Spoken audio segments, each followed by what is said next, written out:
जिंदगी कितनी आसान हो जाती है ना, जब दुनिया की सारी जानकारियां महज एक छोटे से डब्बे में समा जाए और आपका जब भी मन हो उस डब्बे को अनलॉक कर उन जानकारियों को पा सके। सही सोच रहे हैं आप, हम बात कर रहे हैं मोबाइल फोन की। आज के समय में मोबाइल का इस्तेमाल कितना आम हो गया है, ये तो शायद ही किसी को बताने की जरूरत है। हमने अपने घरों में कितनी बार ये कहते सुना होगा कि उनका बच्चा इतना स्मार्ट है कि वह 2 साल की उम्र में ही फोन खोलकर गेम खेलने लगता है, या फिर उनका बच्चा मोबाइल फोन देखे बिना खाना ही नहीं खाता।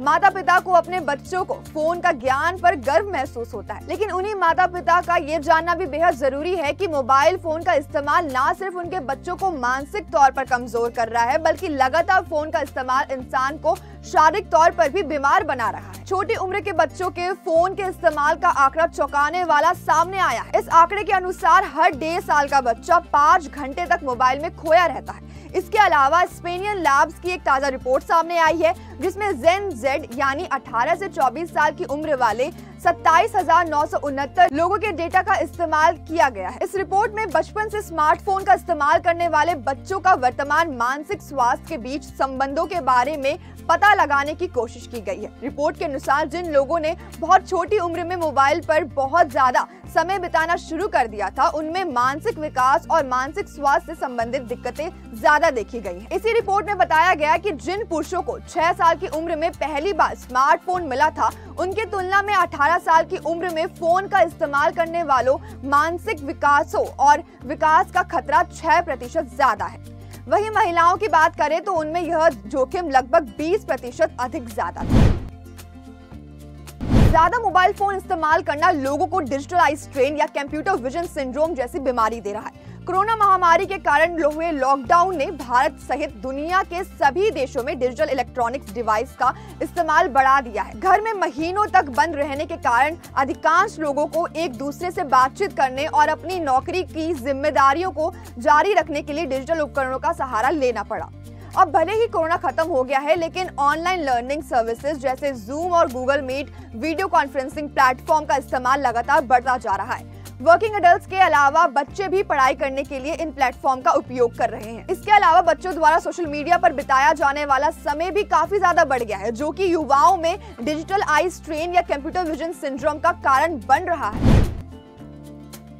चलिए पहले आपको बताते हैं आखिर डिजिटल आई स्ट्रेन होता क्या है। Eye specialist doctor Sumit Singh ने अपने एक इंटरव्यू में बताया कि आज के समय में ज्यादातर बच्चों में आंख संबंधी परेशानियां जरूर होती है। उनकी आंखों में सूखापन, खुजली, रेडनेस, पानी आना और रोशनी कमजोर होना तो जैसे आम हो गया है। उन्होंने कहा आंखों से जुड़े लक्षणों का मुख्य कारण पलक झपकने की दर का कम होना है, जो नेत्र की सतह को प्रभावित करता है। सुमित आगे कहते हैं कि ज्यादातर समय स्क्रीन पर गुजारने के कारण लोगों की आंखों में थकान और भारीपन आना आम बात हो गया है। डिजिटल स्क्रीन का बढ़ता हुआ समय एकोमोडेटिव स्पैम्स का कारण बनता है, जिससे जब बच्चे दूर की वस्तुओं को देखने की कोशिश करते हैं तो उनकी आईसाइट धुंधली हो जाती है। सुमित आगे कहते हैं कि जो बच्चे ज्यादातर समय डिजिटल स्क्रीन पर देखते हुए बिता रहे हैं, उनमें सिर दर्द, गर्दन में अकड़न, कंधे और पीठ में दर्द जैसे लक्षण भी आमतौर पर देखा जाता है। क्योंकि डिजिटल उपकरणों हमारे बच्चों की जीवन शैली का एक अनिवार्य हिस्सा बन गया है, इसलिए डिजिटल आई स्ट्रेन के बारे में अधिक जागरूकता पैदा करना बहुत जरूरी है। चलिए आपको बताते हैं कि डिजिटल स्ट्रेन के कारण क्या हो सकते हैं। खराब रोशनी, लैपटॉप या फोन का इस्तेमाल करते वक्त गलत मुद्रा में बैठना, स्क्रीन की चकाचौंध, आंखों की समस्या का सही समय पर इलाज नहीं किया जाना, गलत दूरी से कंप्यूटर का उपयोग करना। अब आपको डिजिटल आई स्ट्रेन के लक्षण बताते हैं। आंखों से लगातार आंसू आना, दृष्टि कमजोर होना, सिर दर्द, आंखों का लाल होना, आंखों का सूखापन, आंखों में बेचैनी, आंखों में खुजली, कंधे पर दर्द और आंखों में थकान। आप सबके मन में ये सवाल जरूर आया होगा कि आखिर कितने साल की उम्र तक बच्चों को रखना चाहिए फोन से दूर। Eye specialist doctor Manu Taneja बताते हैं कि कम से कम 2 साल के बच्चों को तो मोबाइल से ज्यादा दूर रखने की कोशिश करनी चाहिए। उन्होंने कहा कि अगर बच्चा मोबाइल लेने या गेम खेलने की जिद करता है तो माता पिता को उन्हें अलग अलग एक्टिविटी के लिए इंकरेज करना चाहिए। बच्चों के मन में मोबाइल की जगह किताबों के लिए, पार्क में घूमने, दोस्तों के साथ खेलने के लिए जगह बनाना बेहद जरूरी है।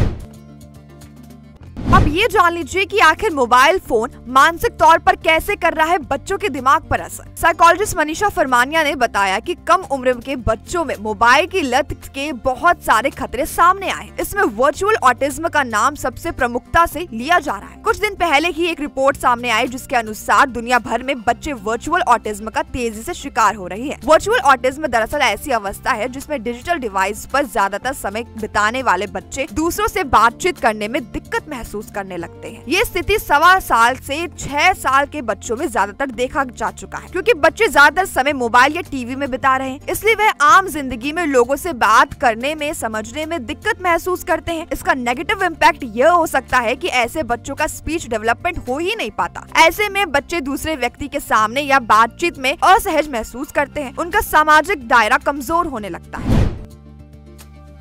यूनिवर्सिटी ऑफ कैलिफोर्निया में department of child and adolescent psychiatry के प्रमुख बेंजामिन मैक्सवेल ने एक रिपोर्ट में कहा कि हमारे पास ज्यादातर ऐसे किशोर आ रहे हैं जो छोटी उम्र से ही स्मार्टफोन का इस्तेमाल कर रहे हैं और आज के तारीख में वह मानसिक स्वास्थ्य संबंधी की चिंताओं से घिरे हुए हैं। गंभीर साइबर बुलिंग से लेकर डिप्रेशन तक के मामले किशोर की क्वालिटी ऑफ लाइफ खराब कर रहा है। उन्होंने कहा कि एक दूसरे से मिलते जुलते रहना और सोशल कनेक्शन हर किसी के लिए आवश्यक है। मोबाइल फोन्स ने इसे खत्म कर दिया है। ऐसी आदत बच्चों के बेहतर भविष्य के लिए बिल्कुल अच्छा नहीं। माता पिता को अगर लगता है कि उनका बच्चा कम उम्र से ही आपसे बेहतर मोबाइल चला रहा है तो इस बात पर आपको गर्व नहीं बल्कि शर्मिंदा महसूस होनी चाहिए। और आपको अगर इस बात पर गर्व महसूस हो रहा है तो सावधान हो जाइए। यह एडवांस होने का नहीं बल्कि बीमारी का संकेत है।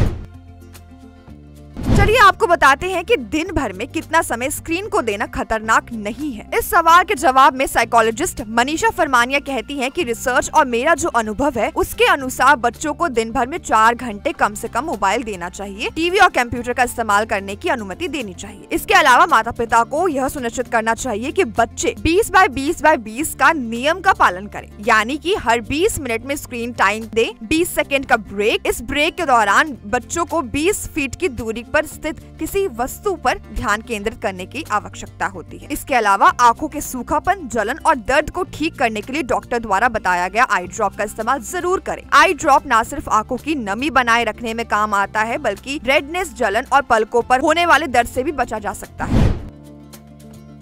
आज के समय में बच्चों के हाथों में आसानी से पहुंच रहे स्मार्टफोन के कई नुकसान हो रहे हैं। पहला, गुस्सा और चिड़चिड़ापन बढ़ना। छोटी उम्र में स्मार्टफोन की लत बच्चों के अंदर गुस्सा और चिड़चिड़ापन बढ़ा रहा है। अगर बच्चे को फोन का ज्यादा इस्तेमाल करने से रोका जाता है तो उनमें गुस्सा और बढ़ता जाता है। फोन छीनने के अलावा नेटवर्क का ना आना या फोन की बैटरी खत्म होने पर भी ये देखा जा सकता है। दूसरा, फोन का निर्भरता बढ़ना। इन दिनों इंसान टेक्नोलॉजी पर इतना ज्यादा निर्भर हो गया है कि इसके ज्यादा इस्तेमाल करने के कारण निर्भरता बढ़ रही है और कई बार फोन के एब्सेंस में ये मुश्किल में डालने वाली है। तीसरा, खेल कूद में रुचि कम होना। बच्चों का स्मार्टफोन में ही गेम खेलना शुरू हो गया है। ऐसा करना उनके लिए शारीरिक और मानसिक विकास को बाधित कर रहा है। चौथा, गलत कामों की बढ़ती प्रवृत्ति। हाल ही में पंजाब में 2 ऐसे मामले सामने आए जिनमें 16 और 17 साल के लड़कों ने अपने घर वालों से छुपकर पबजी मोबाइल गेम में लाखों रुपए उड़ा दिए थे। इसके अलावा 2-3 साल पहले ब्लू व्हेल गेम के कारण कई बच्चों ने आत्महत्या कर ली थी, जो सबसे ज्यादा चौंकाने वाला मामला था। पांचवा, साइबर अपराध के शिकार। आधुनिक दौर में साइबर अपराध सबसे बड़ी चुनौती साबित हो रही है और बच्चों के मामले में ये सबसे ज्यादा खतरनाक है, क्योंकि ऐसे अपराधी स्मार्टफोन को भेद कर अहम जानकारी चुरा सकते हैं जो बच्चों के जीवन और भविष्य को नुकसान पहुंचा सकता है। तो आज की हमारी इस खबर में बस इतना ही। अब आपकी इस पर क्या राय हमें कमेंट सेक्शन में जरूर बताएं। साथ ही देखते रहिए द न्यूज़ 15। वीडियो को लाइक, चैनल को सब्सक्राइब करना बिल्कुल न भूलें।